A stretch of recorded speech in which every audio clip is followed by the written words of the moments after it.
In 2018, my boyfriend Jonathan and I moved into our first apartment together. We were so excited that we would have our own place and finally be adults. It didn't take long in our new apartment to spot the complex's resident weirdo. He lived in our building on the 3rd floor, while we were on the 1st floor. He was in his late 50s/early 60s, and had a face that seemed to lack all emotion. He drove an incredibly rusty old truck, and would go outside to feed the wild cats in the area every day. He seemed harmless. Weird, but harmless. One day, Jonathan and I get back home after work, and he's outside, standing beside his truck. His eyes are glued to us, and shivers run down my spine. Jonathan tells me that he doesn't want to get out of the car because he's freaked out. I don't want to let him know that I'm on edge too, so I reassure him that we're in the open. It's daylight, and nothing bad is going to happen. We get out of the car, and I open the trunk to get my backpack because I was planning on grading my students' vocabulary quizzes. And when I close the trunk and look up, the creepy old man is right in front of me. His eyes are wide, as if he just saw something that unnerved him. I jump and say, "Oh, I'm sorry. You scared me. Is everything okay?" "No," he responds. "That woman that just moved into the 4th floor is such a bitch, right?" His voice reminds me of one I've heard before, but I couldn't put my finger on it. "Well, sir, I haven't actually met her. Is there..." "She called the office about these cats, and now they're going to call animal control on them." "Oh, wow. I'm so sorry," I replied. "Yeah, I just figured you guys would feel the same way. This place is a fucking hellhole, and they've gone to shit in the past year." He puts his hand up to his mouth as if he's about to tell us a secret. "I used to work for them, you know. I'd open and close up the pools and clean up a bit around the property. They fired me a few months back once they found out about my lifestyle. They don't get our lifestyle," he says, moving his finger around to point at himself, Jonathan, and I. I assumed he meant that because we are gay men, but even now, I'm not entirely sure. "Damn, that's fucked up," Jonathan says, trying to edge his way closer to the apartment door.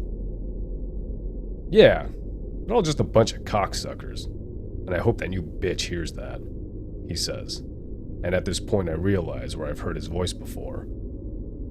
The Nightmare on Elm Street films. He sounded just like Freddy Krueger. Jonathan says, "Well, I hope it's not too bad. I start working there on Monday." "Well, hey, good luck. Try to keep your personal business quiet. Otherwise, you might be out of a job. Just don't turn into one of those assholes, or karma may come back to get you," the old man said, chuckling to himself. Jonathan and I nervously laugh as well. "Well, good luck with the cats. We'll see you around," I say, putting my hand on Jonathan's lower back and lightly pushing him toward our apartment. "All right, guys. Nice talking to you," he said, still chuckling to himself. Although it was more creepy than joyous, it reminded me of the Joker from Batman, a maniacal laugh. A month passes, and we see the old man occasionally. The cats were still there, so we figured things worked out for him. However, we haven't had another conversation with him, thankfully. Jonathan managed to keep his job at the office, where there was not a trace of homophobia, and that's when he heard the news. "Evicted?" I asked Jonathan when he came home from work one day. "Why are they evicting him?" "Well, my boss says that the office receives harassing calls from him on a weekly basis. Even some other tenants have reported being harassed by him." "I mean, yeah, he's creepy, but is that enough to evict him?" "I guess so. They gave him a week to get all of his shit and move. A week later, Jonathan was at the office, and the old man came in to return his keys. Jonathan was at the front desk and had already phoned for the manager. But the old man started whispering things under his breath. "Get out of here. They're fucking cocksuckers. All of them. Get out." The manager comes in, grabs the keys, and escorts the creepy old man out of the building. A week went by, and we hadn't seen any trace of the old man. Jonathan and I are watching TV around 12 a.m. one night when I heard a knock at the door. I paused the show, thinking that it may be a neighbor complaining that our TV is too loud. I looked through our peephole to see the creepy old man staring at me through the peephole. A smile covers his face, but it's unnatural. I've never seen a smile so big in my life, and it makes my whole body run cold. I start to stumble back from the door. Jonathan sees that I'm pale with fear. "Babe, what's wrong?" he whispers. "It's the old man," I whisper, tears welling up in my eyes. Jonathan gets off the couch and stands behind me. We're both facing the door. The man knocks again, and it startles me back to reality. I start walking to the kitchen, and I grab all the knives I can. I tell Jonathan to go into the bathroom, which is the only room without a window, and call the police. I start to walk to the bathroom too when I hear keys start jangling against our door. I look back to find that the security bolt was not folded against the door. This works like a hotel room security bolt where someone can use a key to open the deadbolt, but as long as the security bolt is across the door, it won't fully open. I silently make my way over to the door, knife in hand, and slowly and quietly fold the security bolt across the door. As soon as it touches the door, the old man bangs into the door, making me jump back a bit, almost dropping the knife. Then, it went quiet. No keys, no knocks, no bangs. Whispering. "Come on, boys. Let me in. It's just me. Come on. It's karma." If I wasn't utterly freaked out before, I am now. I run to the bathroom and close the door quietly so he doesn't hear us moving around and know where we are. Jonathan has already gotten off the phone with the 911 operator, and she said the police were on their way. 5 minutes pass and it's still quiet, so Jonathan wants me to go check if the man is still there. I look through the peephole and don't see anything. I sigh with relief, but then I think to check the parking lot to see if his truck is there. I go to our guest room with a view of the parking lot and peer through the blinds. His truck is parked right next to my vehicle, and I see that he's in the driver's seat of his truck. He's staring at me. Well, I can't be 100% sure, but it looks as if we've locked eyes. I don't want to move out of fear that I'd be giving myself away in the off chance that he wasn't actually looking at me. He opens his truck door, and that breaks me from my stupefied state. I run back to the bathroom and tell Jonathan to lock the door. I fill him in on the information. About 3 minutes pass before we hear a banging on the door. "Shit," I say under my breath. But then we hear, "County police." I go and check the peephole. It is an officer, so I open it and tell him what's going on. The officer said he saw the truck outside, but no one was in it. He said he was going to look around the apartment and see what he could find. Jonathan and I continue to camp out in the bathroom. All of the lights in our apartment are now off.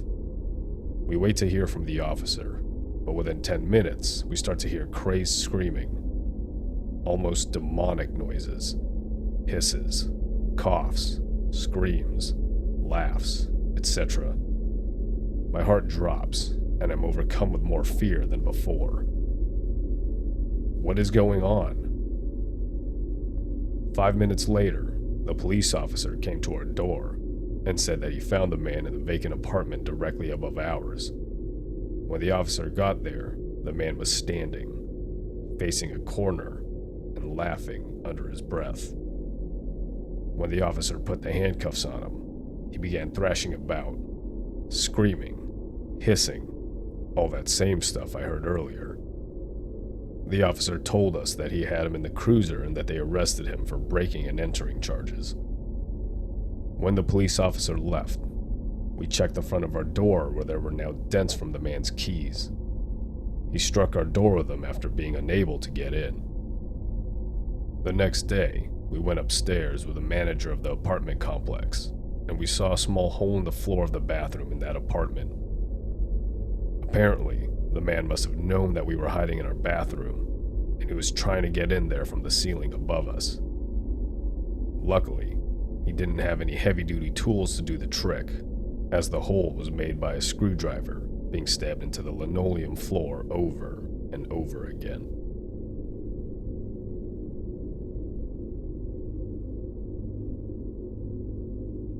I'd like to preface this by saying I was young and drunk for most of this, so my bad decision-making, while annoying, was not out of pure ignorance.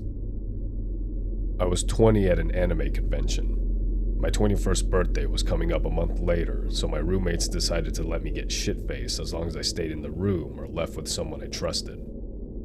I was staying with a large group of people in one of the nicer hotel rooms there. I had been to quite a lot of conventions and never really had a bad experience outside of a few cosplay creepers and shitty people at times. The weekend went pretty normal, except I was drunk and my group was throwing small parties. On the night of a particularly not-so-fun one, I decided to drunkenly leave the room and go roam around the main lobby.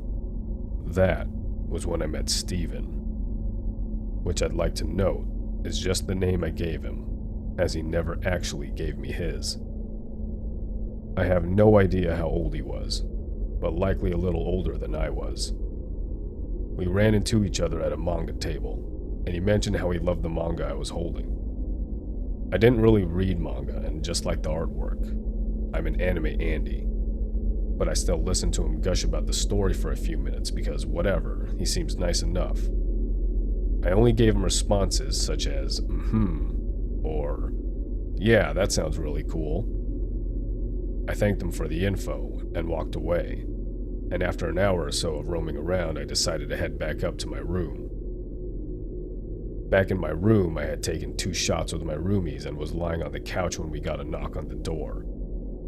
The music and talking quieted down, as it was customary to shush when someone knocked in case of con security coming to shut down our party.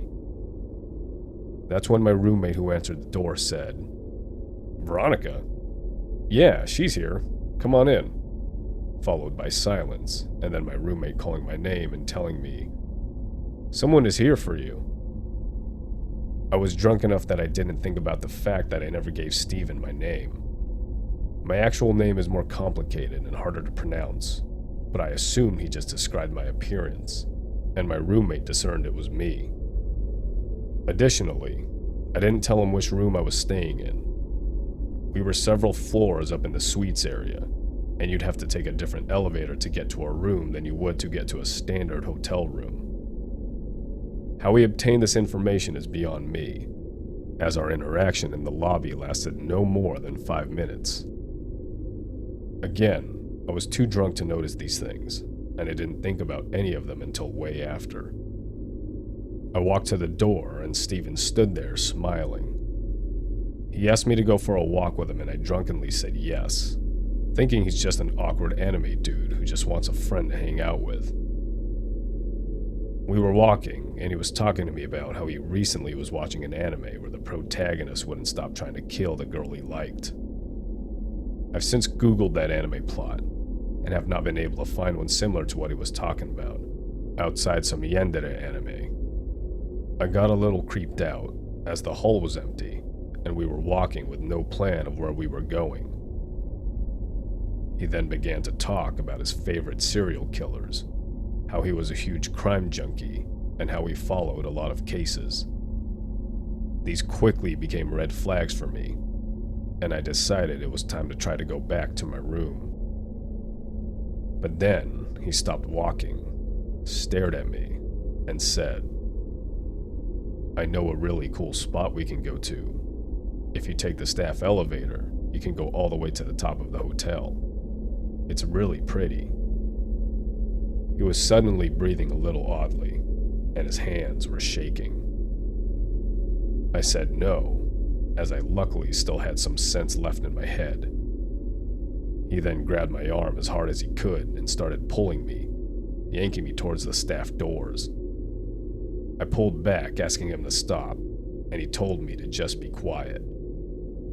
I yanked free of him and started running, and he chased after me, telling me to stop. I was nearly in tears and wondering why the hallways were so empty at one of the most crowded cons I had ever been to. When I finally ran into a group of girls, they saw the fear on my face and immediately pulled me into their group, asking me about my hair and makeup, wrapping their arms around me. I was crying, telling them what was happening, and when I looked back, Steven was gone. I didn't see him for the rest of the con, but I stopped being so friendly at cons because of him. I told con security about him, and my roommates and friends used the buddy system with me for the rest of the convention. Steven, let's not meet. Ever again.